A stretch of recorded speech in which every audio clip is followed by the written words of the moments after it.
and it's really all censorship for economic reasons, not really for any other reason. Yeah, no, you don't really hear the stories today about the directors and the producers fighting for a rating. That was the case for a while. That it was a struggle to get, because he didn't want the NC-17 rating, because in many instances that prohibited where you could advertise your product.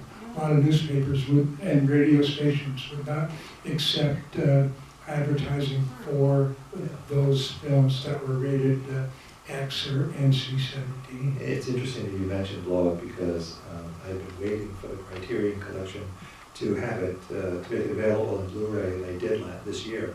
And so I ran out and I got it during Barnes & Noble's 50% off Criterion Collection film sale. If you don't know about it, every July, every November, 50% off all the Criterion Collection stuff, which is very high quality reproductions and all sorts of extra goodies in there. But I have to say that it held up, I think, even better than this film, just as a standalone film. Extraordinary work by Antonioni. I grew up in a small town, or near a small town, where there was one theater with one movie, with one screening room, and a snack bar outside. And I would go for the Saturday matinee of Blow Up, and I would leave the theater at the end of the show, and I would hang around at the concession stand and wait for everybody else to filter in for the next show, and then I'd slip back in and watch it again, and then I'd leave when the first evening show was over, and I'd go to the snack bar and hang around some more, and then I'd go back in with the third show. I think I saw it like 6 or 7 times. It's a great film. One of the interesting things that I found out about this film was, the classic ending scene where he's up, in the church and he's banging on the glass, and he has that almost Christ-like look with his hands outstretched and everything, was entirely accidental, according to Hoffman. According to Hoffman, they rented that church, and as film production companies apparently do, they went and they told the minister, yeah, we'll be in for one day, we won't mess anything up, we'll clean everything up after we finish.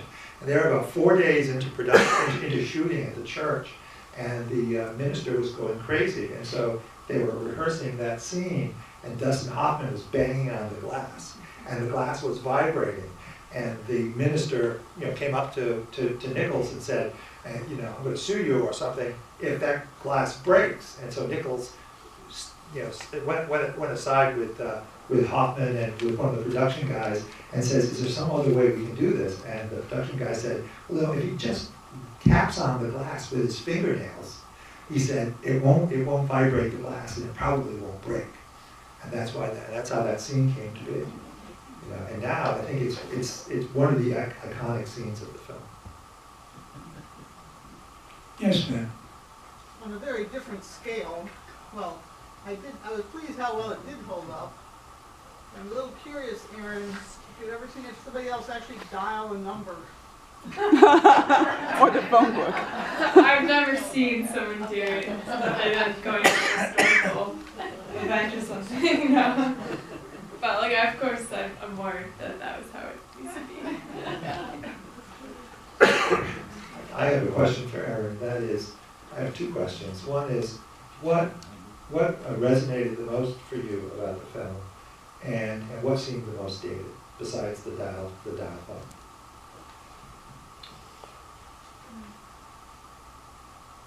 I think it goes back to what I was saying in the beginning. I resonated the most with how he was uncertain about after he graduated from college, because I guess I've only graduated from high school, so I'm in that kind of in-between period before I applied to college, and at least for me personally, I would like to know more of what I want to major in before I jump right in.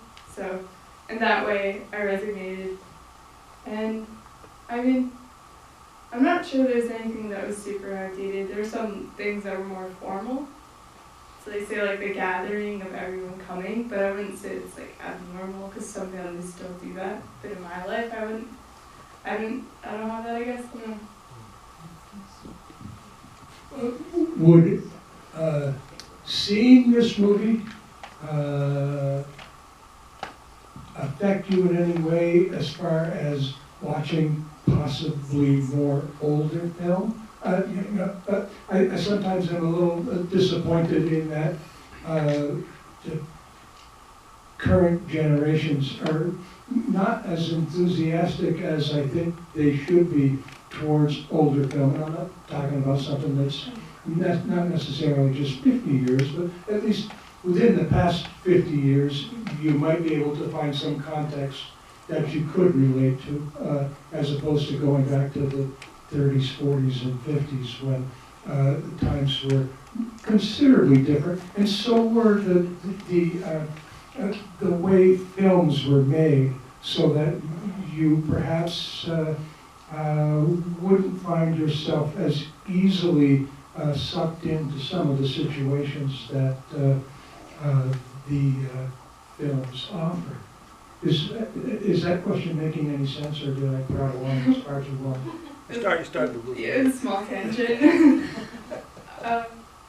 I think, yes, I would like to watch more movies that are made many years ago, because then with the films that are out now, I can see some of the plots of what they're based off of, because some of it just gets, it like reoccurs throughout different movies and stuff, and you can see from different directors what they were influenced by, perhaps. So sometimes it's more interesting. And oftentimes it is a reflection of what was going on in society at that time, perhaps maybe a little bit of a romanticized or indulgent representation, but still in all a representation of what people were willing to go out and pay money to see in the movie theaters. Anyway. Is there any other questions that you have of us, or any comment that you'd like to make? Jimmy Broussard with a hand raised. Yeah, I'll just comment that as far as all the grilling of Erin, Barry has a phone book. So the staff here tends to know what a phone book is. And then the I other use it often. and then the other thing that I was going to mention was the contribution of Harold Michelson. We had a documentary here during the last Jewish Film Festival called Harold and Lillian, where it was a film about two storyboard artists, a husband and wife, and Harold Michelson storyboarded almost every memorable moment from this movie. The leg, the pool scene with him on the float, almost shot for shot. Michael Nichols just loved what he did, but very famous guy and very talented. Yeah, I have to say that, and I was thinking about this earlier, so you gave me a hook, Jenny. And I think this lady here has a question. This gentleman, I'm sorry, right there. I really admire, watching this again, I really admired the film craft. I admired the framing, I admired the shots, the use of light and dark, particularly in the Taft Hotel, in the room. You know, when he shuts the light off, he turns it on. And Nichols had the chutzpah to let the scene run with no lights. I mean, without being able to see the actors, and just, you know, letting them work that way. The other thing is that Dustin Hoffman doesn't have very many lines at all. I mean, he really doesn't say much. It's almost, for him, it's almost a silent movie, except for, you know, when he's talking to her in the bedroom, a couple times when he's talking to Elaine. Otherwise, he's just really not saying anything. And the whole sequence with him in the diving suit is from his perspective, almost entirely a silent, you know, a silent movie scene. And so I really, really like that. And also, another piece of trivia is, my understanding is that leg was Debbie Allen's leg. At least in the ads. It's in the artwork. Yeah, in the ads, yeah. Not in the film, but in the artwork. That one up there? That one up there. Yeah. Ah. Yes, ma'am. I just wanted to say thank you to the theater for playing the movie. I was like 8 years old when it came out, so I never saw it in the theater, and it's my favorite film, and Mike is my favorite director, and Paul Simon is my favorite songwriter, and it was a pleasure to see it on a big screen in a theater with a lot of people, which I never got to do before, even though I've seen it probably 20 times.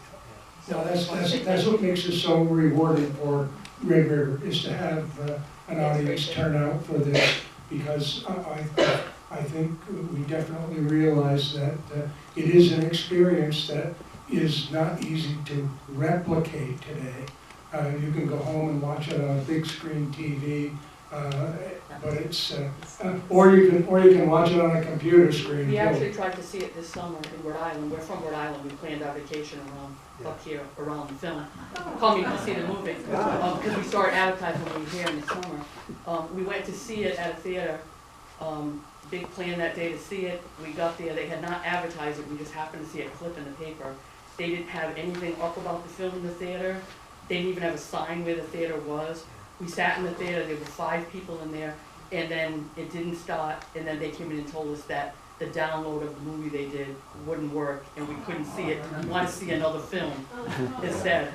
So this was, we were thrilled to see that. It's interesting, you know, one of the greatest film going experiences of my life was that I accidentally stumbled on a screening of Casablanca on Cape Cod in a regular theater, in a Nickelodeon cinema, and it was the first time I had ever seen Casablanca or even a clip of Casablanca, and it was absolutely a fantastic experience. We're from Rhode Island, are you? Where are you from in Rhode Island? We live in Bristol.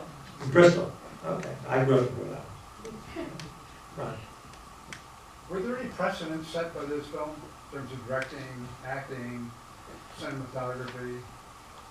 Anything that was new? I don't know, I can answer that question. As far as, you know, it definitely was acknowledged that, because this was a little movie. This didn't cost a great deal of money to make, and Embassy Pictures was not in the top half dozen of film distributors. So they're the ones that released it. And even though Josephine Levine had a lot of money, this was pretty much made rather inexpensively. And I think Hoffman, his salary was like $17,000 is what he got paid. And it said by the time that he subtracted expenses and what he had to give to Uncle, he ended up with about $4,000 for the experience. When you consider what it netted him, this and the role in Midnight Cowboy, it made him a very bankable entertainer. But as far as anything that I could say, this was groundbreaking. It was not like Virginia Woolf and Nichols. I always hinge that film on the breakdown of the motion picture code as far as what language could appear in a movie. If you want to have a real hoop, read the motion picture code, what they had to adhere to for almost 3 decades. It's pretty amazing that anything got made because they constantly were circumventing things that they weren't supposed to be doing, and kind of cheating in order to get it on the screen and make it so that it wasn't a censurable act or sentence or situation. Lady up here had a question. Yes, I'd like to put in a plug for both of the lead actors in this movie of kind of movies that we no longer see that they star in. One is 84 Charing Cross Road with Anne Bancroft, which I think is one of the best love stories ever told. With Anthony Hopkins. Yes. And also Marathon Man with Dustin Hoffman. I was having my teeth cleaned this morning and I was thinking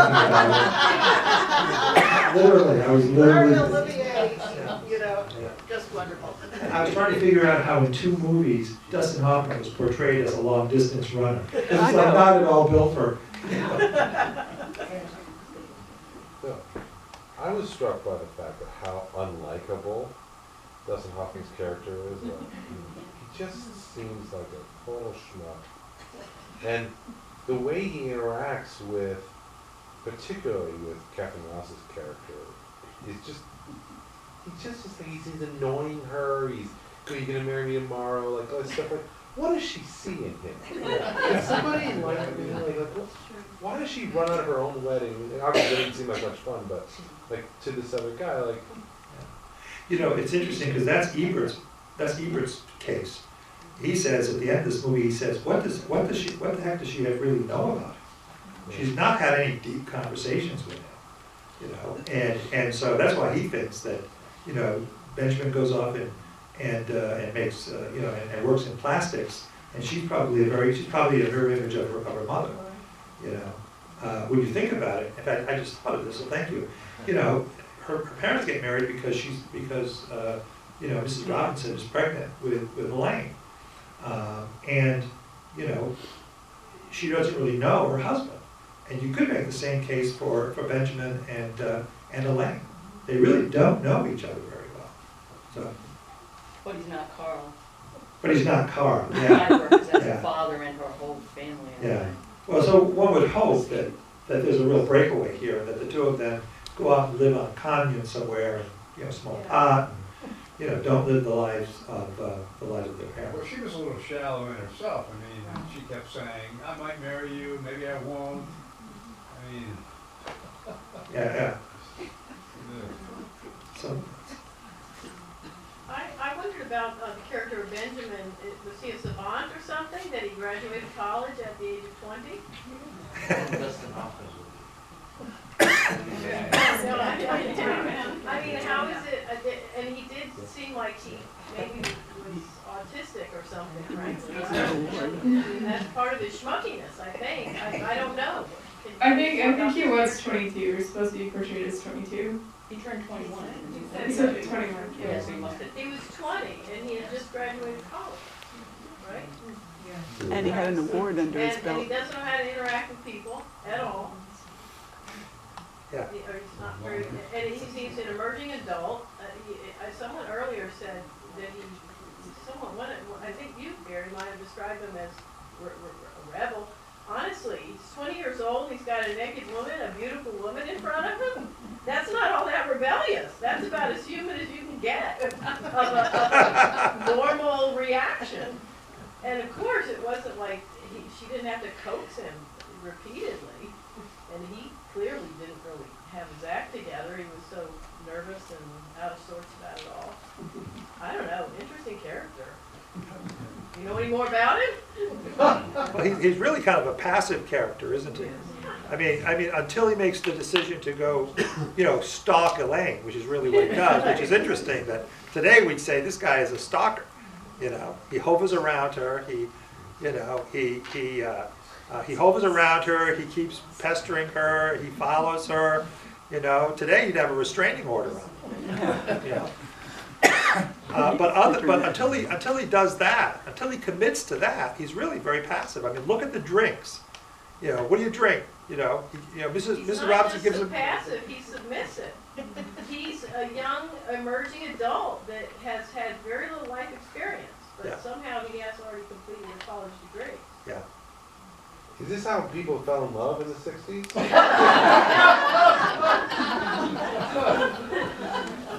Yes. That was the backseat of the car. That's where that happened. And that was Erin, when you asked that question, Erin passes the microphone around. I can say, based on my personal experience, no.